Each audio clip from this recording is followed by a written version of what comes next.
같이 보면서 여기 자료를 해석하는 용어를 같이 사용을 해볼 건데 물에다가 CO2라는 기체를 녹여서 탄산수를 만드는 실험이래. 그럼 우리 일단 여기서 일어나고 있는 변화를 화학 반응식으로 쓰려고 노력을 하셔야 돼요. 물 H2O에다가 용질 CO2 기체를 녹이면 CO2 수용액이 만들어진대.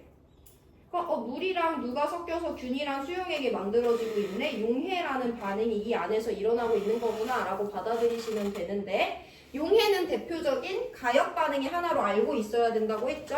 그럼 문제에서는 물과 이산화탄소가 섞여서 탄산수를 만드는 과정에 대해서만 줬지만 우리는 이걸 가역 반응의 형태로 적기도 할 수 있어야 돼요. 그래서 반대로 석출이라는 역반응도 일어날 수 있는 상황이구나 라고 받아들이시면 되고 같이 상황 이해해 볼게요.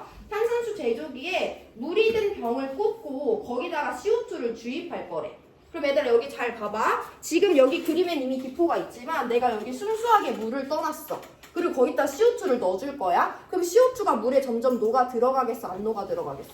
녹아 들어가겠지. 그럼 우리 겉으로 봤을 때 알자 변화가 있는 거야 없는 거야? 있는 거지. 물에 점점 CO2가 녹아 들어갈 거잖아. 그래서 가단계는요 물을 준비하고 거기다 CO2를 넣고 있으니까 CO2 수용액이 생기는 이 안에 녹아 들어가는 CO2의 양이 점점 늘어나는 알자 변화가 있는 구간에 대한 설명이다 라는 걸 한번 받아들여 보시고, 자 CO2가 충분히 녹았대. 그럼 이건 무슨 의미냐면 어차피 물 안에 녹아 들어갈 수 있는 CO2의 양은 한계가 있을 거 아니야. 걔가 충분히 녹아 들어갔대. 그럼 그 이후로는 내가 아무리 CO2를 넣어도 그 CO2가 이 물 안에 더 녹아 들어가 안 녹아 들어가? 안 녹아 들어가고 기포가 뽀글뽀글 그대로 올라가겠죠? 그럼 나일 때는 겉으로 봤을 때 변화가 있겠어 없겠어? 없는 거야. 더 이상 물에 CO2가 녹아 들어가지 않아요. 그 두 가지 포인트를 한번 이해해 보세요. 일단 첫 번째 문제에서 준 상황을 화학 반응식으로 표현하고 용해 반응이니까 가역 반응이겠구나 라는 포인트를 이해하시고요. 두 번째는 가와 나의 서로 다른 점, 그러니까 지금 변화가 있는 구간인지 변화가 없는 구간인지를 판단을 해보셔야 되는데 물에다 CO2를 넣으면 CO2 수용액이 만들어지는, 즉 물에 CO2가 녹아 들어가는 용해라는 알자 변화가 있는 구간이 가고요. 충분히 녹았다고 했으니까 내가 아무리 CO2를 넣어줘도 더 이상 녹아 들어가지 않네? 그럼 수용액에 녹아 들어있는 CO2의 양은 일정하니까 이때는 평형이겠구나. 이때는 알자 변화가 용해로서 나타나는 구간이겠구나 라고 해서 알자 변화가 있는지 없는지 구별하는 걸 받아들일 수 있어야 됩니다. 보기로 내려가 볼게요. 가에서 CO2를 주입하는 동안 수용액이 기체로 되는 반응 속도는 0이네. 그럼 얘들아 우리 이 보기를 조금 쪼개볼 건데 가에서 CO2를 주입하는 동안은 알자 변화가 있는 구간이었지. 알자 변화가 누구였냐면 알자 변화가 용해인 구간이었죠. 알자 변화가 용해도 석출도 아니고 없는 것도 아니고 용해가 있는 구간이었어요. 그 말은 이 구간은 용해 속도랑 석출 속도를 비교할 수 있어야 되는데 용해 속도가 더 빨랐으니까 용해가 알자 변화로 일어나는 구간이에요. 그때 뭐를 판단해야 되냐면 수용액이 기체가 되는 반응 속도래. 이 방향은 정반응의 방향이야 역반응의 방향이야? 역반응이니까 지금 나한테 물어보는 것은 석출 속도가 0이냐고 물어보는 거예요.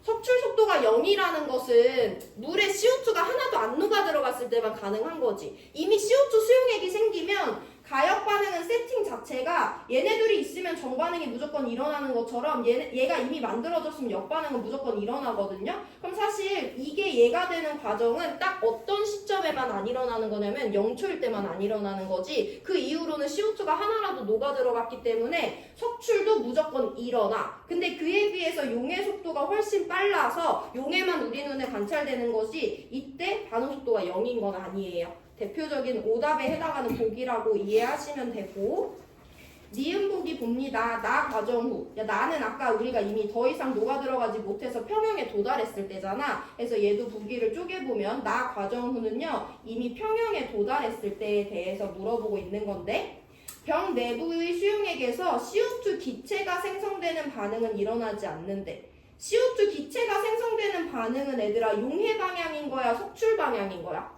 석출 방향인 거지. 그럼 얘도 마찬가지로 역반응인 석출 속도가 0이냐고 물어보는 거예요. 니은은 나과정후니까 평형에 대해서 물어봐. 평형은요, 용해 속도랑 석출 속도가 같아요. 그래서 겉보기로 변화가 일어나지 않는 거지, 얘네 둘 다 속도가 0인 것은 아니죠. 그래서 니은도 대표적인 틀린 보기라고 판단해 주시면 되고, 항상 가역 반응은 생성물이 있다면 역반응이 제로는 아니다 라고 이해하시면 됩니다. 뚜껑을 닫고 충분한 시간이 흘렀대. 그럼 어차피 평형에 도달했을 때니까 평형 상태다라고 봐주시면 되고, 병 내부에서 얘와 얘의 농도는 일정하게 유지되니, 겉으로 봤을 때는 농도 변화 없겠지. 석출과 용해는 같은 속도로 일어나지만, 해서 디귿만 맞는 정답 3번 골라주시면 됩니다. 여기서 사용하는 용어들과 자료 해석 포인트를 잘 짚어보시고 1분 뒤에 5번 풀고 우리 3점짜리로 넘어가요.